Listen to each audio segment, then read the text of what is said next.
Welcome to the 3-0 show, part of the Athletic Baseball Show family. It is our 2022 season preview episode. Welcome if you're watching us live on YouTube, Facebook, Twitter, or anywhere else as we get things rolling here on this Wednesday. Derek Van Riper, Britt Giroli, and the king of waffles, Eno Saris, here with us. Eno looking well-rested on his vacation. Oh, I'm not well-rested at all. I'm in Disneyland. I got a BB-8 though, see? You do, and you're a little lighter in the pocket. Oh my God, that thing alone was $125. Whew. Are the sunglasses because you're so tired, or is it because you're in Disneyland and that's the Hollywood look? Yes, I'm on vacation. This is the vacation look. Who takes a vacation before opening day? Never again. Who? I should ask my wife that. You're probably getting that question a lot the last 48 hours or so. On this episode, though, we will talk about possible division winners. We'll make predictions for several awards, Rookie of the Year, Cy Young, MVP, and we'll make World Series predictions. Might even get some bold predictions in there, too, because on our episode last week, Britt and I harshly judged Eno's bold predictions. We may give him a chance to return the favor at some point here in the next hour or so. But opening day, 24 hours away as we record this, and I'm probably as excited for this year's opening day as I've ever been for any opening day because of the meandering road we took to get here. And this is always a great time of year because even if the team you root for, the teams you follow, even if they're not that good, you still have a little glimmer of hope, except for maybe Orioles fans. But at least for the Orioles, that's a young team bringing up prospects. They're getting better too. I think it's interesting to always look at who's projected to be the most improved team from the previous season. Because even if you're a team like the Diamondbacks, for example, the step forward you're going to take is still significant. It's a step in the right direction. It's a step toward being a postseason team again, right? We talked about the Diamondbacks a bit last week. The Marlins among the teams projected for big improvements. The Rangers. Not even the Rangers with the biggest improvement, but the amount of money they spent, the young talent they have coming up. If you're a Rangers fan, you are much happier today than you were at this time a year ago, right? The Mets, of course, with the second half slide last year, plus the upgrades this offseason, they're projected to be significantly improved as well. And even the Orioles, like I mentioned, better than they were a year ago. Guys, 15 games. Who made this? This is just the reality. It's like the projection versus how they finished. Oh gosh, I think you just stopped buying the Orioles one. I think Orioles fans will dance in the streets if they can come that close to 70 wins. Like, come on. Look at the rest of that division. That's true. There's no gimmies for the Orioles. I don't know. I don't know about those. You believe those, DVR? You in on all those? I'm fine with it because I just saw the Zips projected standings come through with a Fangraphs tweet.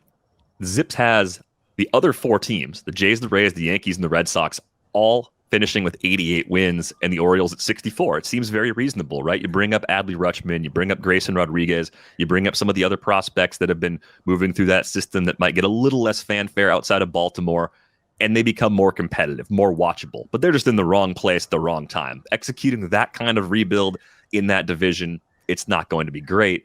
But I think as you look at these teams, go ahead. I mean, just one last thing about that projection is like the last. The one of the ways the projections aren't great is that the trade deadline, right? So at the trade deadline, bad teams get worse and good teams get better. And there's a separation there that has something to do with the roster that doesn't exist right now. So you're projecting the Orioles roster. If they stay together the way they are, it should get to 64, 67 wins, whatever it is. However, what happens at the trade deadline, I think it's actually an open question. You were about to start talking about the rebuild in Baltimore.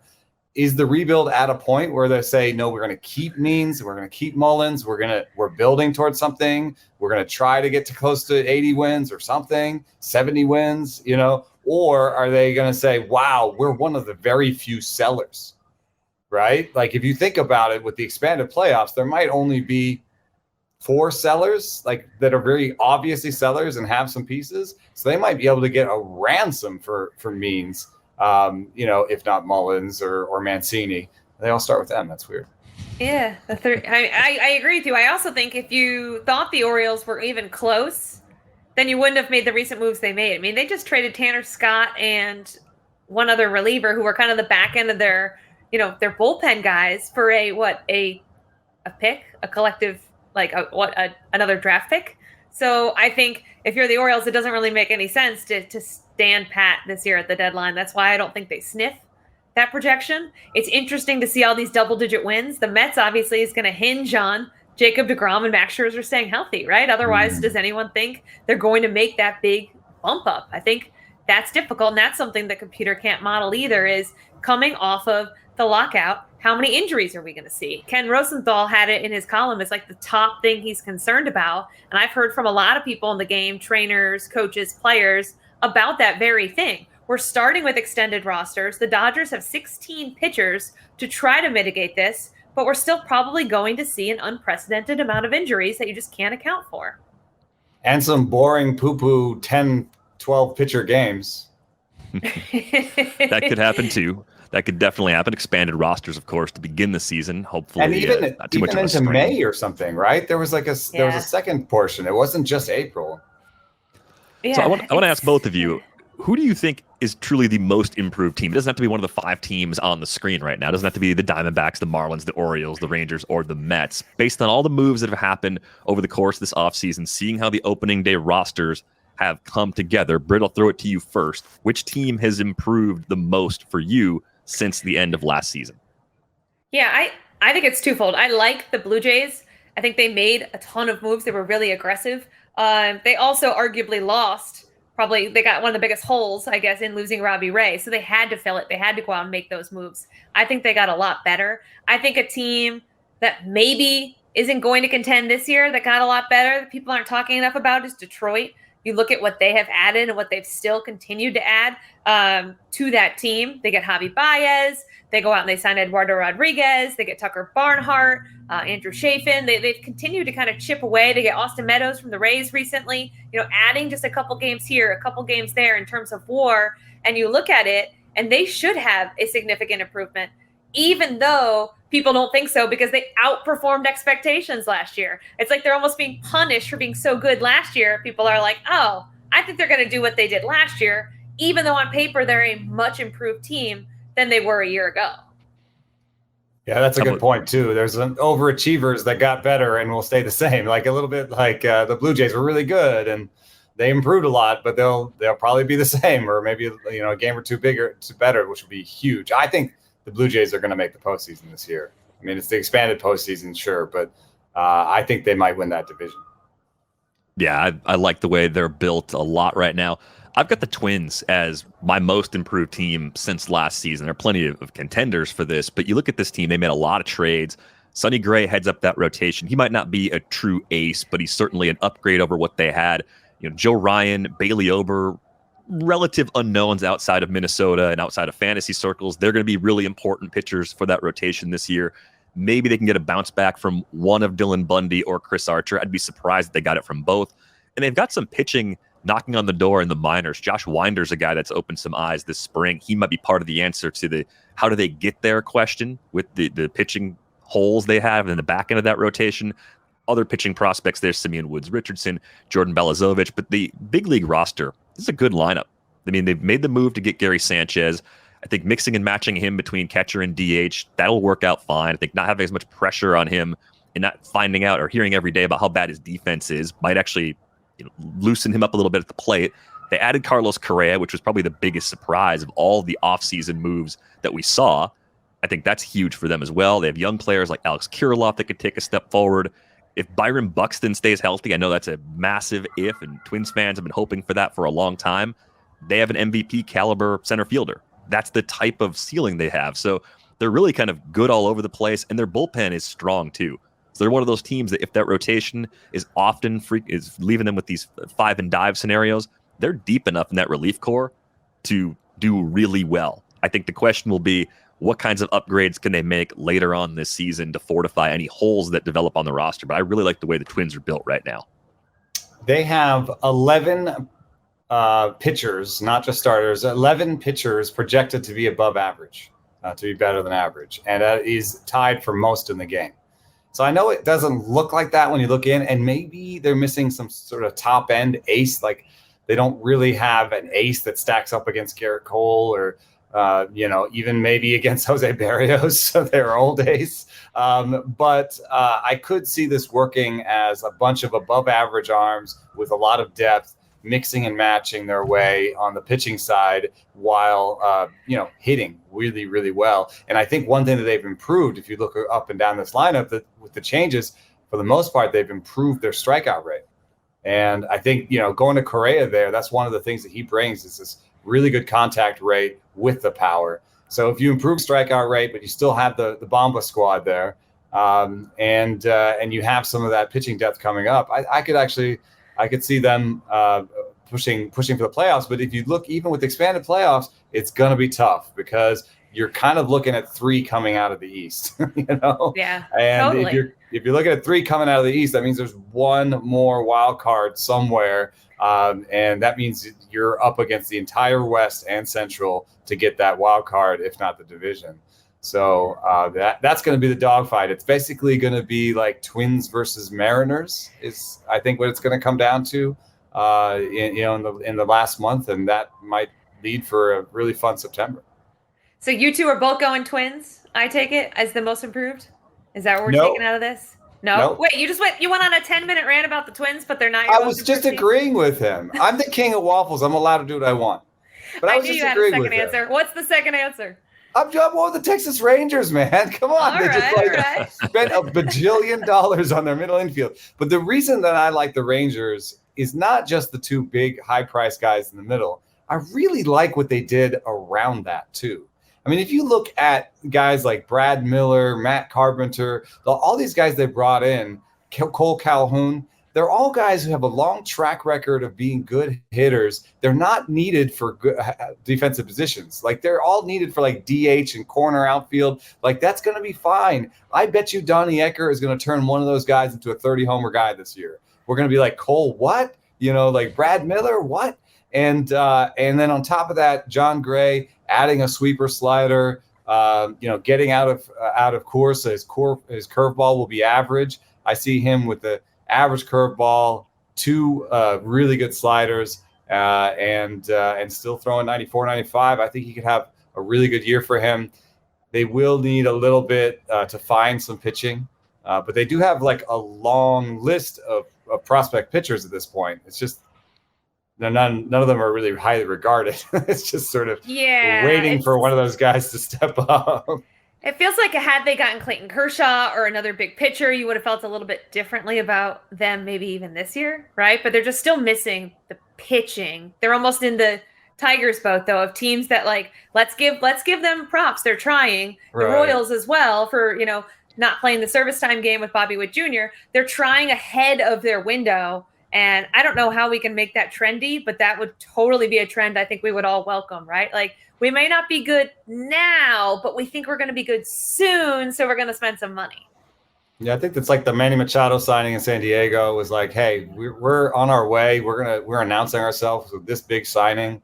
And I think it works because you need to have one big signing in place to get the next big signing. It's a little bit like the NBA at times where I'm going to join up with this super squad now.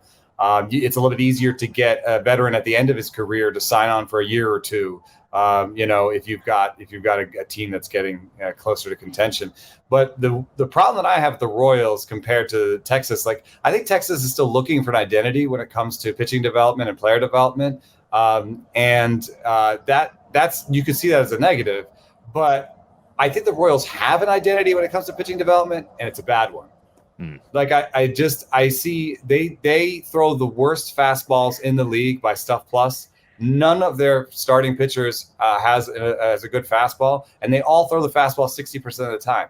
It makes no sense to me. They're all throwing sinkers, and they're throwing them stinkers, really, and they're throwing them 60% of the time. It's like a throwback to a time that everybody else has moved on from, and like they have no pitching prospect that they can be like, look, our method works. Like it hasn't worked, and they keep spending picks. I mean, all these guys a lot of them are really high picks, and none of them have been any good. So I don't know about the Royals pitching philosophy. That's the only thing that holds me back from being like putting them, like you said, with Detroit, with Texas, is like, hey, these are the teams that are on the rise. This is coming, because I really do love the hitters They're going in Kansas City. But the pitchers, man, I think there'll be a good Texas young pitcher before there'll be a good Royals young pitcher. Wow, save that for the hot takes, Sheesh. Yeah, Jack Leiter starting the season at Double-A. I think between him and Cole Winn, the Rangers have two guys that we haven't seen yet that you could see being impact guys very soon. The Royals, I think, more questions with that group of young pitchers. They've been trying to get up to the big leagues.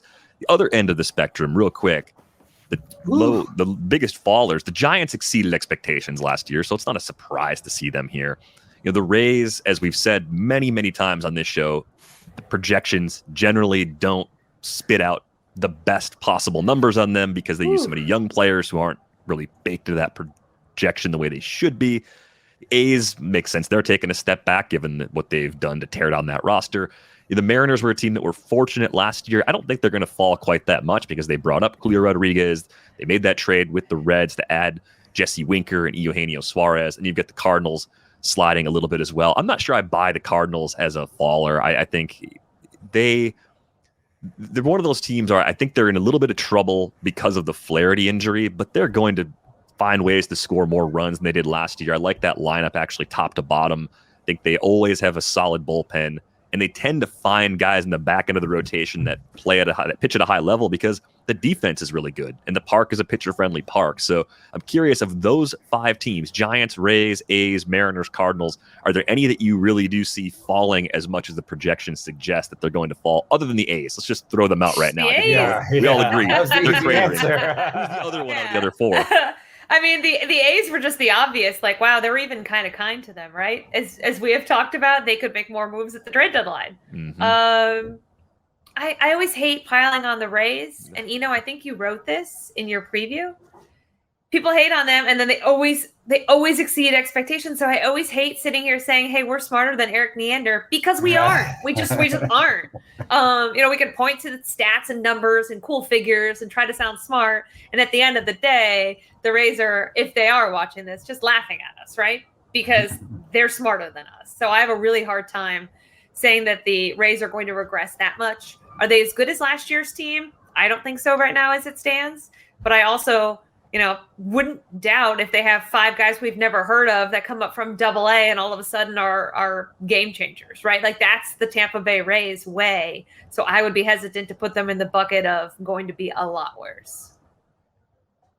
Yeah, I don't understand the Austin Meadows trade this close to the season, because you've got that money budgeted. Why are you trying to save money on the cusp of the season? It doesn't make, unless you're trying to save it for the trade deadline so that they can, make another Nelson Cruz type move to try and go for it at the end. That was a head scratcher for me, but I do know they're really excited about Josh Lau, I believe it is, because there's tons of Lows and Laus that have come through there. I believe it is Josh Lau. And looks like a power speed guy who's been playing defense. Maybe they think he's just going to be a better player than Austin Meadows right in year one. And they have more rookies than anybody. They always have the youngest squads, and they kind of turn their nose up at, experience and the value of playoff experience. And I don't know, they got to World Series. They do really well. They have the best stuff numbers, that model that I've got for pitchers. They've scienced it up, so I'm not betting against them. But I'm also not betting against the Giants, because the Giants are like the mix and match, like older brother of the Rays, where they're just like, they've got a guy who can hit four seamers, and they've got a guy who hits his sinkers, and there was a great piece in Baseball Prospectus about that, by the way, that like Darren Ruff is the sinker god, so he only goes and plays against sinkers, and Austin Slater can hit high four seamers, so he only plays against high four seamer guys. So they've really sort of scienced it up there too. So I don't know. I'm backed myself into a corner. Who am I voting against here? Same. That's just the A's. I think just the A's. I'm going against the Cardinals. Because I think Jack Flaherty injury is huge, and I think with the DH, some of that soft landing that they get in their own home park may go out the window. I think that somebody like Dakota Hudson, who's been really good for them in the past, does not look good in my model. You start pitching him against lineups with a DH in there with 9 good hitters, I could see him having some trouble.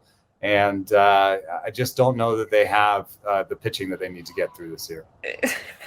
For those new to the show, Eno never picks anything. He talks about every team so that everything is covered, right, DVR? It's a coverall. Yes, he does like a 20-minute thing where he covers every team, and then no matter what, Eno can be like, as I said. But I did pick a team this time. I said the Cardinals. That's the one I believe. I don't know. You talked about like 10 teams. I'm confused. I don't know. I think he's buzzing in Cardinals as the final answer. But here's what we're going to do. Final answer. Cardinals. Bing.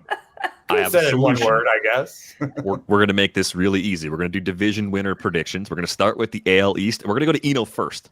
Who wins the AL East, Eno? One team, Eno, just one. Mariners. AL East? Bit bold. Oh, AL East? I thought you said yes, the Mariners. It is a bold prediction. 5 out of 5. All the hot sauce. Listen, today I'm going bold across the board. Toronto Blue Jays. Oh, that's not that bold. I'm going Blue Jays too. All right. It's a sweep for us with the Jays. I have the Jays winning the division too. That's not to be bold. This is division winner predictions. All right, fine. The concern I have right now, there's a couple things. The Red Sox, the Chris Sale injury, I think is a big deal. That's going to be a longer timetable than we thought, even just a week ago. So my optimism that I expressed about them on best on the board as a team that could be a little undervalued in the futures market, that's gone. They need a healthy Chris Sale. If they're going to exceed expectations, they need him back. So I'm backing off the Red Sox a bit. I'm in on the Jays. I love what they've done. I'm with Britt. I think the moves they made this offseason, they fortified all their weaknesses. They've run probably 6 or 7 deep if they need to in the rotation. Sneaky good bullpen as well. So a lot of love for Toronto on this show. AL Central, we'll go to you first, Britt. Who wins the AL Central this year? Should I just say Mariners just to mess with Eno? Should we just say Mariners for every division? Everyone. Everyone. This is such an easy one that I almost feel bad about it, but it's got to be the White Sox, right? I mean, they ran away with it last year, and I think the Twins got better. I think the Tigers got better, as I mentioned. I think the Royals are on the up and up. I don't really know what Cleveland's doing, but waiting for the young, cheap kids to come up and not pay anybody until then. But I don't see anybody challenging the White Sox. I really don't. I think it would take a rash of injuries for anyone else to sniff the AL Central. Eno? Yeah. White Sox. It's another sweep. I got the White Sox too. I think the Twins do apply the most pressure, though, as I mentioned earlier, seeing them as the most improved team in the entire league. I think they're the team that hangs around and makes it a little closer than people might anticipate. And I do think the Twins are going to be a wild card team this year, which is going to make the AL East competition. It's going to make those teams a little disappointed because it's not going to be as easy as it was last year for the AL East to get 3 teams in the postseason, even with the extra wild cards that have been added. Let's go to the AL West. Let's go back to you on this one, Britt. Who wins the AL West? Well, unfortunately, I don't think it's Seattle as much as I would love to put them here. I look forward to the day when it's not Houston, but I think it's Houston. They lost Carlos Correa, but they're worse than they were a year ago. They're still better than everybody else. And Eno and I have gotten an awful lot of hate from Houston fans lately for omitting Yuli Gurriel from our top tier players. And so maybe this will help with some of the backlash. We don't, in fact, hate the Houston Astros. Jeremy Pena. I don't think. Jeremy Pena is really exciting, and he might step right in for Carlos Correa. I had a bold prediction on the fantasy site that Jeremy Pena goes 2020 and steals Rookie of the Year from Julio Rodriguez. So I'm excited for Pena. I love that pitching staff. I always have. But what we saw from them last year is there's a little bit of fatigue/injury concern, I think, with those pitchers. Jose Urquidy is one of the highest injury projections, according to Jeff Zimmerman's injury projection model. Luis Garcia was fading at the end of last season. They no longer have Zach Greinke as the innings horse for them. How many innings will Justin Verlander get? What will the shape of his season be? So I think there's enough questions on the pitching side that I am going to take the Mariners, who I see as having excellent pitching depth. Matt Brash got the 5th spot in that rotation. He's super exciting. One pitching coach that I saw that I talked to that saw him said it was the best slider he saw in the minor leagues last year. That's Matt Brash in the 5th spot. George Kirby has like 4 pitches and is now throwing 96, 97, and he's the 6th guy. And they got more on the way. They got this side-arming guy, Penn Murphy, who just put up a 170 stuff plus in the spring. I've never seen a number that high in my model. And he's just another like Paul Sewald that's going to come in and throw funk from some weird angle. And that bullpen, I think, could be the best in the big leagues this year. I don't understand why people aren't talking about it. Andres Munoz throws 100. They got funk from Paul Sewald. They've got Diego Castillo, who used to be the Rays closer. I mean, I think that bullpen is amazing. And now the lineup is really coming together with Julio Rodriguez in there, Kyle Lewis coming back in a couple of weeks, Haniger just doing his thing. And I think Suarez helping shore up the infield a little bit. I don't know. Offensively, we'll see where he's at, but he doesn't need to be that great. He's like the 7 hitter. So I think this is a really good squad. And I think that I don't know why the projections are missing, but I would guess it's because of those young players who usually project a young player to be close to the mean. But Julio Rodriguez is my favorite prospect in the minor leagues. Yeah, there's easily a path here. And John, who asked earlier, is this another live podcast type thing? Yeah, I think that's exactly what we are. Yeah. Also wants to know if anyone will show real respect for the Angels. I will show real respect for the Angels. I think the Angels are going to win the AL West. I think this is a good lineup. I don't know why they punted shortstop. That's the one thing they did this offseason. They punted the most important position on the field. I think they just stuck Fletcher there. I mean, it's fine. David Fletcher's fine. But the point they're really is punting second. Wait. Let Derek defend his pick here. Okay, I'm very curious about this. Okay, a healthy Mike Trout and a healthy Anthony Rendon, that changes everything from the start, right? They got rid of Justin Upton, maybe a little early, but at least they're going to play Brandon Marsh and Joe Adell. I think that makes them better defensively in the outfield. They added Syndergaard. When Syndergaard's healthy, we know he's an impact arm. If you get a full season of Patrick Sandoval in the rotation, and he pitches as well as he did last year once he made that move, they've got a legitimate number 3. Obviously, Ohtani is pitching more like a front of the rotation guy now than he was when he first came in. You look at that, plus the back end guys like Reed Detmers, who I think is going to take a huge step forward this year. Jose Suarez is a little bit of a back end sleeper. Michael Lorenzen's just more of a depth guy right now. I think the key to this team is just staying healthy, because compared to a lot of the other teams that we're projecting as division winners, teams we expect to see playing into October, the Angels do not have the deep bench and the reinforcements to back it up. They're a little bit like the White Sox were a year ago. And the White Sox did weather those injuries because the division, the AL Central, was so bad. The Angels don't have that luxury. The AL West is tough right now. You saw what the White Sox did in the offseason. They mostly attacked their depth. Mm-hmm. You know, I mean, the Pollock Kimball trade aside, Josh Harrison, Larry Garcia, you know, those are about like mixing and matching. Harrison can play here. If this guy's hurt, you know, Engel, Garcia, we have pieces if people go down. So I think that is sort of what's missing for this Angels squad. Yeah. So none of us agree on the West. None of us agree. We're in sync on the AL East and the AL Central, but all on our own planet when it comes to the AL West. Like the Angels bullpen a lot too. At least the A bullpen with Iglesias, DePera, Loop, Myers, Archie Bradley. If he's your 5th reliever, fine. I mean, I just think this is a team that has become better with health and has made a few moves that actually put them in a much better spot. Really excited the AL West should be an actual battle again this year, though. Looking forward to that. Let's shift the focus over to the National League. We'll go to the NL East. We'll let you choose a division winner first, Eno. Here's where I talk about all the teams and pick one. But I just wanted to say something. I think the Phillies are either first or last. There's something about this team. Are they first, though, for you? Probably not, but I don't want to put them last. But what I'm saying is this. It is going to be spectacular one way or the other, I think. Yeah. Because they have no defenders. Their bullpen is all like stuff, 100 miles an hour. Everybody throws 100 and crazy stuff. None of them can command it. None of the guys in their bullpen can command the ball. Like bottom shelf command. That's like they really took a bet against command and defense on this team. And those are like the little things that, like, you know, when you're doing a projection, you're like, it's fine. Look, we mash. It's cool. You know, but then like in September, you're like, oh God, you guys can't field at all. And none of the relievers know where the strike zone is. And so I could really just see that going either way. So it's hard for me to pick them to win it. But I just wanted to say there's like this outside possibility where it does work out and it doesn't matter that nobody can play defense. Who's your team, you know? You can't pick them all. Taking the Mets.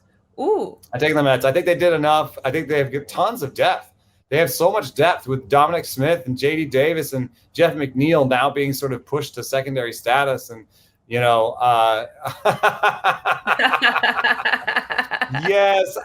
the Braves, I've been wrong in the past. I see a little bit of a World Series hangover. There's some injuries. There's there's some depth issues on the pitching side for me. I love Spencer Strider though, so if he gets thrust into the rotation, that would be awesome. But I'm picking the Mets because they have the star quality. I think they're 2 or 3 deep at the most important positions. They do have some defensive issues, but it's not like the Phillies. So I'm all over this Mets squad. I think they're going to be good. The news on DeGrom is bad, but I think Scherzer will get back in there and be their ace. Yeah, I'm going to have to agree with you. People Mets are the Mets. That's true, and I think that was the common refrain when you heard about DeGrom and Scherzer. I do think it's a little different. Being in that camp, I was around those guys a lot. The vibe isn't like, oh, here we go, Mets again. I think they're a better team. They're managed better. Buck Showalter is going to, I think, prove his weight in gold. He's going to be able to kind of prevent from some of that backsliding that we saw with a very talented team. I think he's going to be very good for Francisco Lindor in terms of kind of between the ears, just telling him, hey, go out and play shortstop. No one needs you to be the leader. No one needs you to do extra things. Just go play shortstop. That's all we need you to do. I think the Braves are very good. I just think it's almost impossible for teams that win the World Series to continue to play at such a high level. There's always regression, and it's usually in the bullpen. And I know they have a good bullpen, and I know they made a lot of moves. It just, to win the World Series, so many things have to go your way, injury-wise, personnel-wise, performance-wise, and it is very hard. This is why there are no repeat champions, especially in the NL. This is why it's very hard to repeat. So I think this is the Mets' time. I also think they have an owner who, if they're close at the deadline, will have no issue throwing money at the problem, right? Getting another starter, getting another bat. I don't think that's going to be a problem for Steve Cohen because he wants to win so badly. And I think that that's probably going to put the Mets on top.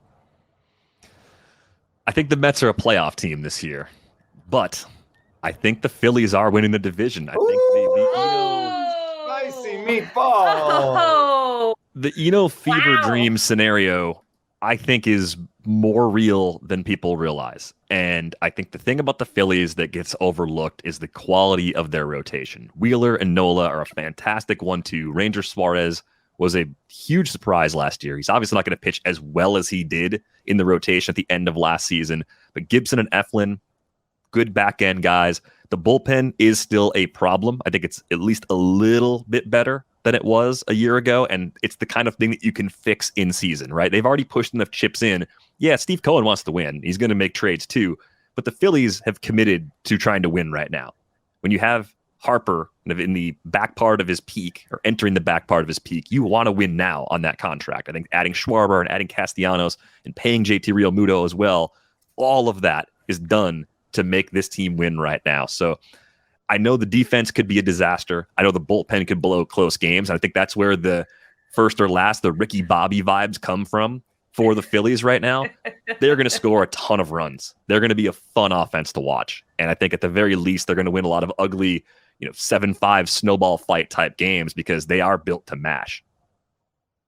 So you think, DVR, if the Mets are a playoff team, you think the Braves are third place in the East? I think they might actually get 3 teams in. I think the way this season could play out, it could just be a heavy NL East group of wild cards getting in, and they're going to be all reasonably close. And I think the Acuna injury, they won the World Series without him last year. I think during the regular season that becomes a problem. I wonder, you replace Freeman with Olsen, it's not much of a drop there, but there's that added pressure, that target on your back as a defending champion that you kind of have to deal with. Maybe it's less intense in baseball than it is other sports, but I think that is a real possibility that there's some kind of hangover effect there. They're a very good team. They have pitching depth. I love their rotation as well. They've improved their bullpen. Atlanta is in a good position. So I think it's 3 playoff teams coming out of the East, but I think the Phillies are the surprise by winning the division.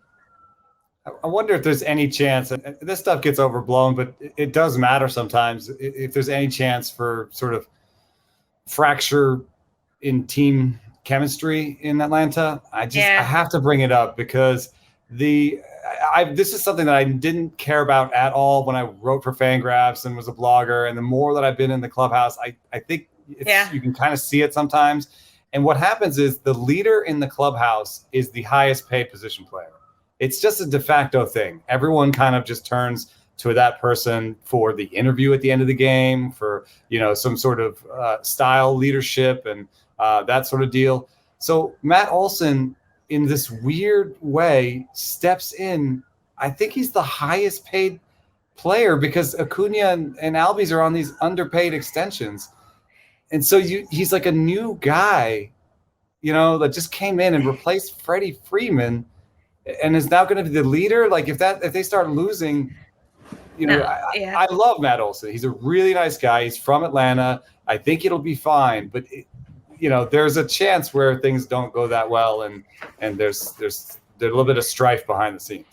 Yeah, I'm glad you brought it up because having covered teams, having been on a beat for a dozen years, you know, that was my first thought is how does this impact the clubhouse? What did Freeman do with these young guys that we didn't see, right? That didn't show up in standings? What did he do when they lost for a week straight, right? What kind of conversations was he having with guys? And I don't think you can step into a new team and all of a sudden just be the leader. I don't think it's that easy. I think it's something you earn from being around. You earn trust. You build relationships.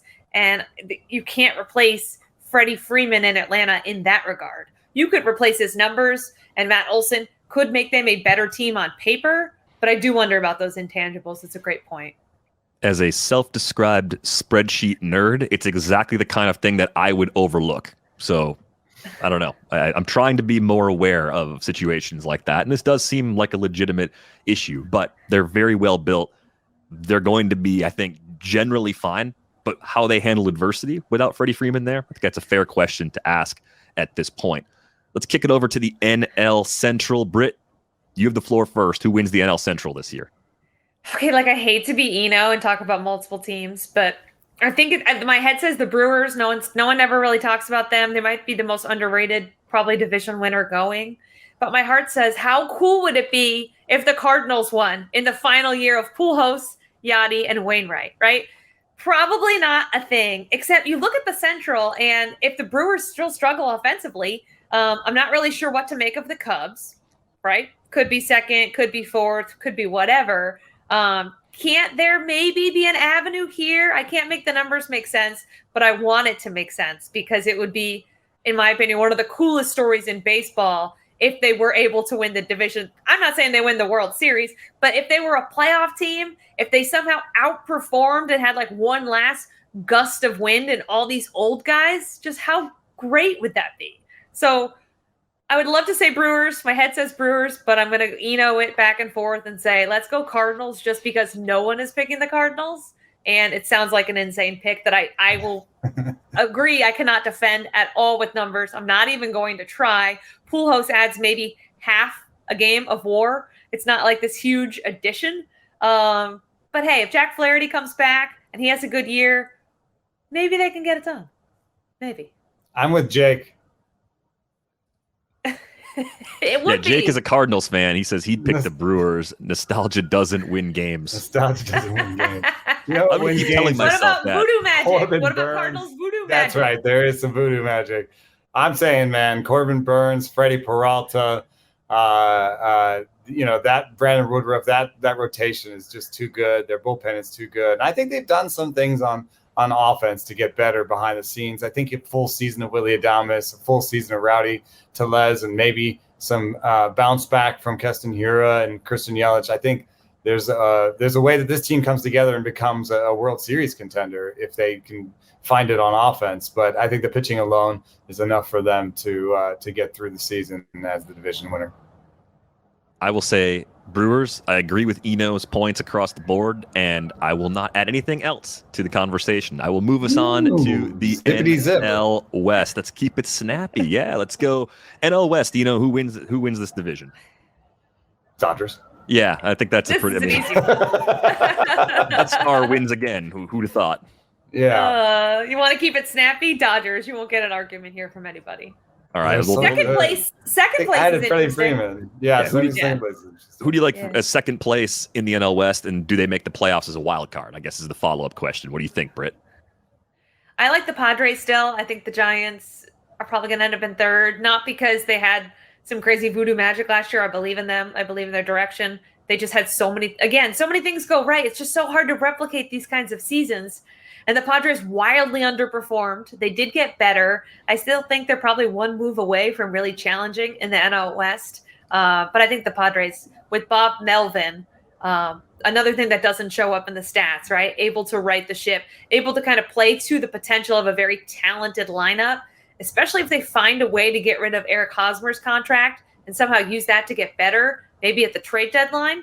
I think you're looking at a very strong San Diego Padres team.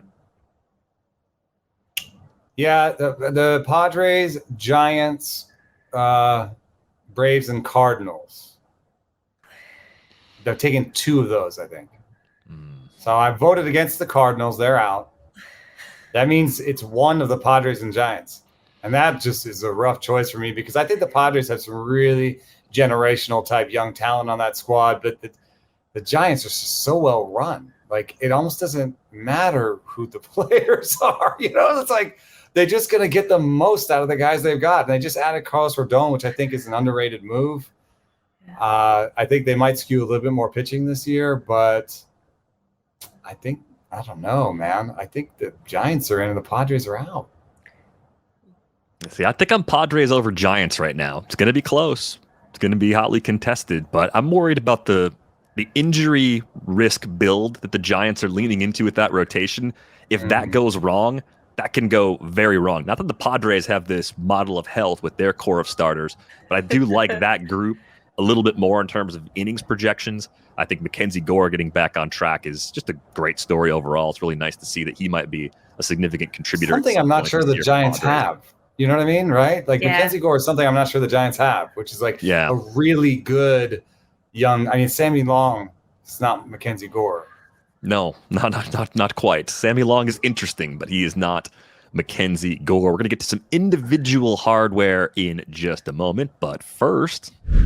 Whether you're a full-fledged coffee snob or you just know it when coffee tastes really perfect, Trade's real coffee experts personally taste test over 450 roasts so they know exactly what to recommend for you, because the truth is, what I like and what you like could be totally different. You will like a selection of specific coffees that are different from anyone else's tastes. It has absolutely worked for me. The last beans we had delivered were from Sight Glass Coffee in San Francisco. They're Banner Dark, delicious, a perfect roast, and we used the French press, so got it whole bean delivered, perfect, less than a week after it had been roasted out in San Francisco.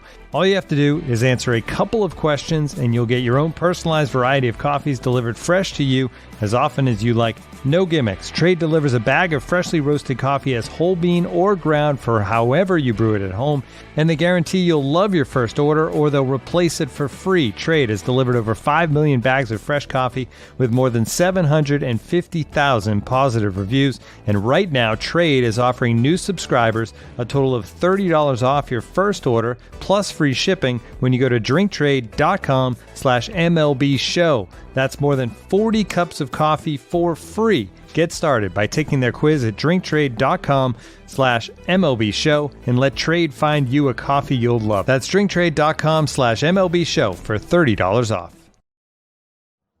I would drink coffee with that 80 grade voice that just gave us that promo.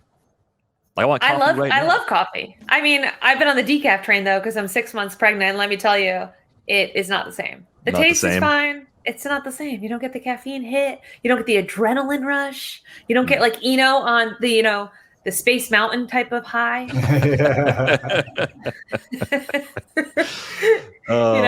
Instead you're like on It's a Small World on a loop, Yeah. Oh, that's a nightmare. Nobody wants that. Nobody wants that. That is a bad day at Disneyland. If that has happened to you, I am very, very sorry. Oh. It's going to be the year of the rookie. There are some great rookies on opening day rosters. I'm glad that that's one of the storylines of this 2022 season. You hinted at this a little bit earlier. You're going a little off script, at least in the bold predictions department. So I'm curious if it's your actual prediction or if you're letting yourself have 2 predictions for the AL Rookie of the Year winner. You hinted at this a little earlier. Is the bold pick the actual pick, or are you going a little more chalky with one of Bobby Witt Jr. or Julio Rodriguez or Spencer Torkelson? I'm gonna go with Jeremy Pena. The thing that I think is different about Jeremy Pena than anybody else is he plays an important defensive position, and B, the team needs him there. There's no other option really. I don't think they want to go to Aledmus Diaz as their starting shortstop. So if Bobby Witt struggles for a little bit, there are other people who can play third. They've got Adalberto Mondesi can play short. Like they've got other options. And in Seattle, if they're really trying to win right now, if Julio Rodriguez has a Jared Kelenic type beginning to his career, he could go back down easily he could go back down in 2 weeks when Kyle Lewis is up, if he goes 0 for the first 2 weeks. I'm not saying that's the most likely thing to happen. I'm just saying that Jeremy Pena is the one that's going to have the longest leash. And so I think they're just going to put him in at short and play him all year. And so he'll have the counting stats. And I think it'll be something like a 260 average, 2020. If you're 260, 2020, and you played all season, I think you win the Rookie of the Year. 260, 2020, played all season. Okay, I'll jump in with mine real quick. So there's two ways to look at this. There's who do you think is going to win, which I'd say Julio Rodriguez would be my pick, the chalk favorite. And who would you bet if you were betting the futures? I wouldn't bet Rodriguez. I wouldn't bet Witt, and I wouldn't bet Torkelson. I'd bet a long shot. I would bet Kevin Smith in Oakland because Kevin Smith is going to play. He has power. He has speed. He's probably not going down if he slumps. Whereas with all these other guys, those are teams on the rise that are really trying to thread the needle, get development right, and win right now. So, yes, I'm picking Julio Rodriguez, but if I'm actually putting in a ticket and betting on it, Kevin Smith is that deep sleeper in the AL that could have a great season that people are in fantasy circles talking about, but in real baseball circles, they're not really thinking about him yet. I like that. You know what's cool, though, is that there are legitimately 5 candidates for this, which tells you how exciting the future of baseball is, right? I'm going to go Torkelson. I saw him a lot this spring. I think the Tigers are very excited about him. I think the Tigers are in a position where, yes, they want to win this year, but not at the expense of kind of toying with him. They're not going to send him down because they need these extra wins. I think he's going to take some lumps. He's going to get the opportunity. I think having a guy like Miguel Cabrera there to lean on, you saw he was involved in kind of telling him he made the team. I also would like Adley Rutschman as my dark horse, but I don't know if he's going to come up in time. I think that's going to play a factor. We saw the injury. I think he probably would have made Baltimore's roster if he wasn't injured to start the season. And then he would have been kind of a trendy pick, right? Will he do enough? Will people notice, even though he's in Baltimore? But I think that he kind of belongs in that iffy category because I don't know if we're going to get enough of a sample size of him this year. Yeah, I'm just excited to watch this entire group of young players. And it's not just the American League either. The NL is also loaded up with great young talent. So, Britt, who do you like to come away with the NL Rookie of the Year award? God, the NL is the one that gets me, guys. I feel like I'm going to be like Eno and flake on a bunch of different guys on this one as well. I think CJ Abrams is probably... It's hard. There's a lot of different players. It's hard because you're looking at like who's going to get the playing time, right? Who's going to come up? What team is going to invest? As we said with the AL, I think I'm going to go CJ Abrams. Though honestly, like I don't know. I feel like O'Neal Cruz has a lot of upside offensively. There are other guys that I feel like could make an impact on this, but those were the two. If I'm punching a ticket and I'm betting my real money and not just Monopoly money, those are the two I'm going to go. If I'm betting Eno's money, I've got like 5 other names for you. His Disneyland bucks. Yeah, I think. Yeah, in terms of long shots, there's some names I like. Ronzi Contreras, and I think he's my favorite pitcher. But Mackenzie Gore apparently really revitalized not only the velocity but the shapes on his pitches. So I think those are the 2 favorite pitching guys. But you have to think about opportunity. Down market names I just want to mention are Alec Thomas in Arizona. I think he's a really good, really polished hitter that can come up and smack it. But the thing is, I think you do want to favor players that are up to begin with. There are fewer names in the NL that are up to begin with. So that leads it to kind of Hunter Green, Bryson Stott. And then the guy I'm actually going to pick after naming all those, Seiya Suzuki. It just seems like, it's unfair. He's older than everybody. He's got a lot more experience. But Seiya Suzuki is a really polished hitter that is going to, at the very least, hit for a high average with 20-something homers and some steals in play all season. So I think he's really, I mean, as close to a lock as I can think of. A couple names from the chat too. We've got Matt Brash maybe as a sleeper candidate for something like that. He's got the opportunity right away. I think it's harder on the AL side. 120. It's also harder for a pitcher because like kind of 120, 140 innings.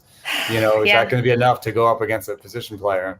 I would pick a pitcher only on the NL side this year, but like Eno said, it feels unfair that Seiya Suzuki and any player coming over from a professional league overseas can win Rookie of the Year. It seems like because the contract, the expectations should be higher. Playing time shouldn't be a concern at all. I think he can do a little bit of everything from the jump. So my pick would be Suzuki. In the NL betting market, I think Edward Cabrera at plus 2,500 is also pretty interesting. Could be a nice bounce back arm for the Marlins this year after a brief disappointing debut. He was battling arm injuries last year, though. I think that's a big part of why we didn't get a better result from him in 2021. We got a couple more awards to get to. Let's hand out some more hardware. Let's shift the focus over to the Cy Young Award. We got some odds we're going to put up on the screen here. Lots of options here. We're going to start on the AL side, Britt, and you can go off the board here. These are just some of the favorites that we have on the screen if you're watching us on YouTube. I mean, I think Garrett Cole is the easy pick, right? I've seen a lot of people predict Garrett Cole. It wouldn't surprise me at all if Garrett Cole was the guy. I like Bieber. I think he's going to pitch, against probably weaker lineups than Garrett Cole is. Think about what Garrett Cole has to face: the Red Sox lineup, the Toronto Blue Jays that we all picked to win the division. Those are going to be interesting as well. But I still think I'm going to go with Cole. I think, again, this is tougher to predict a guy off the board, right? Because you're basically saying a guy who nobody expected is going to have a career year out of nowhere. And that could happen. It's just a lot tougher to sit here and say, well, it's going to be Kevin Gossman, for example, right? It's like when Jake Arrieta won a few years ago with the Cubs. Nobody saw that coming. The safer bet here is to go with Garrett Cole. So that's where I'm going to put my money. How about you, Eno?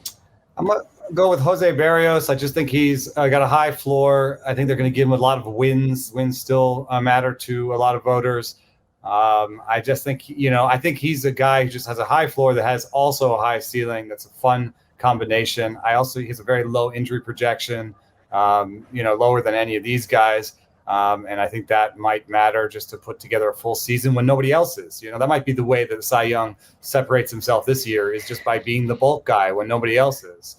One name I want to do as a out of nowhere, quote unquote, would be Dylan Cease, because what I have found with Cy Young is I bold predicted Logan Gilbert to be like the best guy on the Mariners this year. But I think even then it would be kind of hard for him to win Cy. I think it's almost like the Oscar awards where the Oscars where you have to have done something before, and then the second time you do it, you win the Cy. So Dylan Cease already has broken out, if anybody noticed.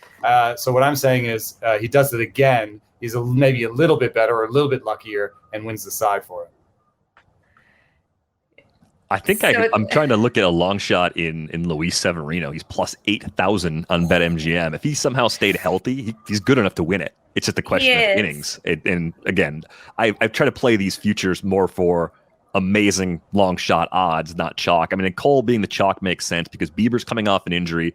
Giolito's coming off of a relative down year, but he could certainly do it.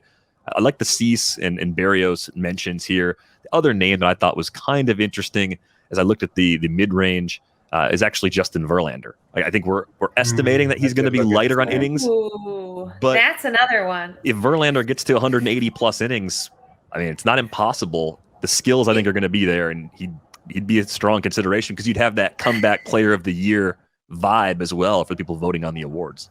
Oh, and he's got the cachet, like Eno said. It's like Scorsese doesn't win the Oscar for the best movie. He wins it because he lost it so many times. People are like, how did Scorsese never win?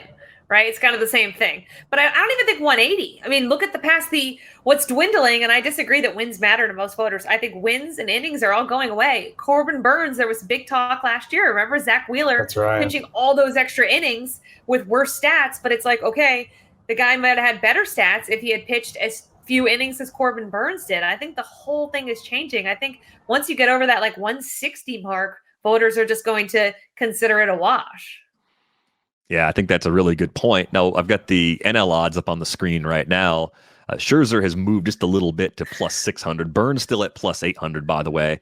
Walker Buehler down at plus 900 now, so that's moved as well. Jacob deGrom, because of the injury, I don't think you could pick him at this point. He's going to miss too much time, even if things go well. I mean, even though the quality of the innings might be as good as anyone in baseball, I'm on Burns here. I think Burns is the best pitcher in baseball. I'm surprised his odds at this point don't look more like Cole's on the AL side.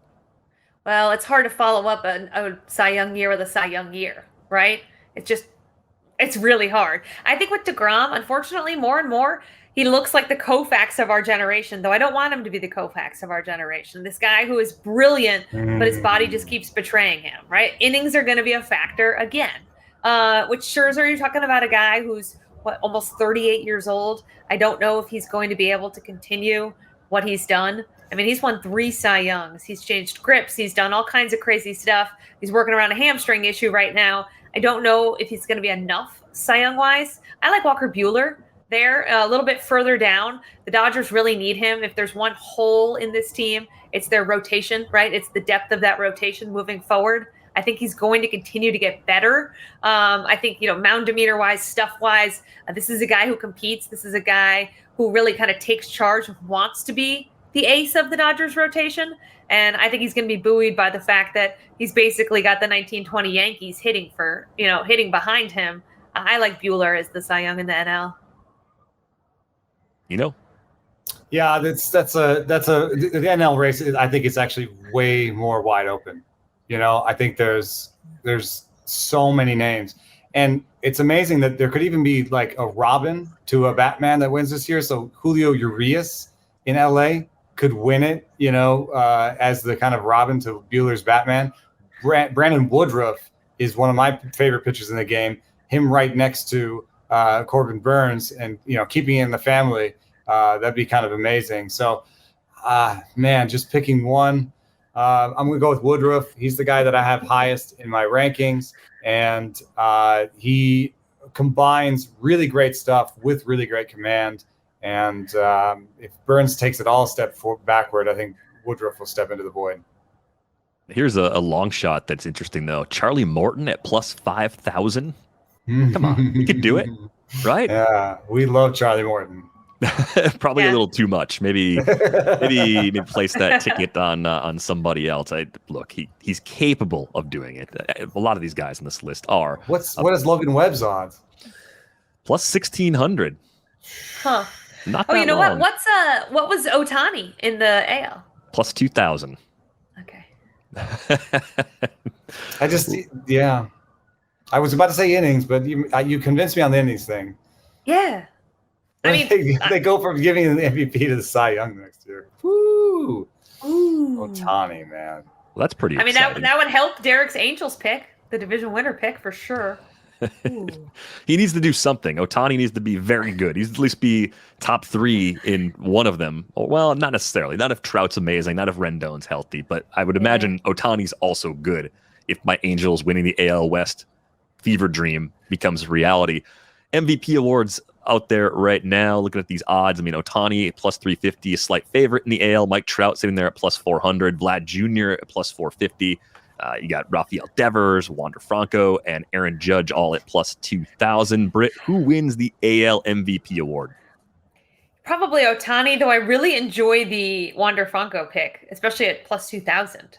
I think that's some decent value there for a guy who has a legitimate shot at it, right? But to me, as long as he's healthy, it's Ohtani's award to probably lose. Though Vlad Guerrero, it's so tough. You're like, God, how like last year, I know voters had so much trouble. Like, how do you evaluate Ohtani when there's nobody doing what he's doing, right? How do you separate that? And it almost seems like you're punishing Vlad Guerrero Jr. because he doesn't pitch, and that's not fair either, right? It's almost like, can we give Ohtani a separate award and then just judge everybody else? And maybe it would be a little bit better. I just don't see how the voters who are already, everyone's biased, just totally enamored by what he is and what he brings to this game. If it's close, I think Shohei runs away with it. There's just this thing called like Mike Trout fatigue that we saw before. He's had it once too. Sometimes when you're that great and you just do the same thing again, you don't need it's done that before. Mike Trout has lost it in years when he should have won it. Willie Mays lost it in years he should have won it. People just sort of are like, yeah, but it wasn't as good as last year, So, who cares if it was probably the best thing in baseball? So I could see somebody else surging forward. Off that list of favorites, for me, it's Vladito coming out and just hitting this, like maybe getting a triple crown. Like I think if he got the triple crown, then you, even if the WAR kind of favored Ohtani, you'd be like, yo, this guy just won the triple crown. We gave Ohtani the award last year. It's easy enough to kind of do the mental gymnastics. The long shot for me is Kyle Tucker. I just think he's just a really amazing hitter across the board in terms of making contact, patience, hitting for power. He's going to run the bases. He's going to be, if the Astros win that division, he's going to be their best hitter. So I could see Kyle Tucker for just to have a name off board. I think I'm with you on Vlad Jr. of the three, kind of favorites on the AL side. Wander's going to win an MVP someday. I don't know if it's going to be in 2022. Those are odds that are enticing to me as well. I think out of the long shots, Tim Anderson at plus 6,600. This is a White Sox team everyone thinks is going to win the division. There's going to be a few players at the top of that roster that have great years. Why couldn't it be Tim Anderson? He's the face of that team, right? I mean, I know Luis Robert and Eloy Jimenez are also great players. Jose Abreu's a great player. So there's other guys there. But Tim Anderson at plus 6,600 is actually pretty interesting to me as a long shot ticket. Got one more prediction that we have to get to before we get to the World Series. NL MVP. Who takes the NL MVP award this year? We'll go to you first, Show me the favorites again real quick. Sorry, the kids are back. We got to check out. There's a lot going on here. Yes. I'm going to go with Soto, Acuna, Harper, and Betts among the favorites. Mookie Betts on a bounce back. And the only reason that I would have to go against Soto, who I think is the best hitter of all time, no, not yet, but might end up that way. I just think that this year will be like really OBP heavy. A lot of walks because I don't think there's a lot of fear in that lineup. I know there's a couple, there's Nelson Cruz, but that's just one other player. I don't think I fear anybody else in that lineup. So I could see just a ton of walks for Soto, and it's going to be up to him to whether he expands his zone or not to get more knocks. So Mookie, I think, gets healthy, gets going, and puts up another 330, 15 type season. See, I like Soto, and I think the Nats lineup does have some holes, but you have Cesar Hernandez, who's going to bat leadoff in front of Soto, who's got great OBP in the leadoff spot. So if he gets on and you're walking Soto, now you have Nelson Cruz and Josh Bell with two men on and nobody out. And that could spell a disaster. So I think there is decent protection for a guy like Soto. It's certainly his award to lose. This was a guy who dealt with COVID scares, who dealt with all of this stuff and still put up those numbers. And I don't think people realize that. Hello, Eno's children. We're almost done. So I'm going to wrap it up because I know Eno's kid, the sugar is probably hitting them. God knows what they had for breakfast at the Disney buffet. I'm going to go with Soto. I'm going Trey Turner at plus 1,600. Kind of splits the gap between the near favorites and a little bit of a long shot. Dodgers are going to be amazing, as everyone's saying, and I think he's going to be right there in the thick of things. To get to our World Series predictions so they can get on the rides ASAP. Real simple. Who wins the World Series and who do they beat in the World Series? We go to you first, Britt. The Blue Jays over the Dodgers. Ooh, the Dodgers are epic. the Dodgers, they're going to make it, but I think it's the Blue Jays. Like, hey, what do you say? Blue Jays. Have you guys ever been there? You heard that song? I'm all in. I'm all in on the Toronto. sound. No? No? I know that song exists. I spent too many years in the AL East covering the Orioles. I hear that song every time the Blue Jays win. You would hear that song. I'm all in on the Blue Jays. I think it's their year. All right, Waffles. One World Series winner. Just two names, just one winner. One winner. God, I can't. I want to say all the names. Okay. I'm going with He's stuck. Yankees over Brewers. Yankees over Brewers. Okay. Wow. Yankees' first title since 2009. One thing that I was looking at World Series, I was spring training stuff numbers, and they have some names that are popping that I was really surprised by. Clark Schmidt is a top 10 pitcher by Stuff Plus in the spring training. Luis Heel is up there with Matt Brash and all these other names that we're talking about. And then there was one more. Lucas Lutke is just pitching out of his mind. Those are interesting names because Cole is fourth or something in Stuff Plus. They have the guys they normally have, but I think the depth is better this year. I think Luis Heel stepping in and Clark Schmidt, this version of Clark Schmidt, might actually be the pitching depth they need. Severino and Cole are healthy at the top. Why aren't we talking about them? So, well, you picked the Blue Jays to win the division, thothough. Yeah, we went a whole hour without even mentioning the Yankees. I don't think it matters. I think the Blue Jays could win the division. I think the Yankees could take the wild card to the top. I like it. Somehow, I don't know how, people are sleeping on the Yankees just a little bit. I'm going to be a homer. I'm going to take the Brewers over the Jays in the World Series. And maybe it's just because that's what my heart really wants. I don't know if I actually believe that's going to happen, but that's what I want to see. Maybe you get 3 of the 10 best starters in the league all in one rotation in Milwaukee. I think they do find ways to score runs. And I think miraculously they'll score more runs than the Jays in the World Series. I don't know how they're going to do it, but I think it's possible. Me thinking it's possible means that it can happen. Run prevention in Milwaukee, though. Yes. I think so. I think that's what's going to be. Pitching and defense, it's going to carry them. They're going to silence the great Jays offense in the 2022 World Series. That is going to do it for this episode of the 3-0 Show. Thank you if you joined us live. Be sure to leave us a rating and review. If you're listening to the podcast version, you can find Eno on Twitter at EnoSaris. Find Britt at Britt_Giroli.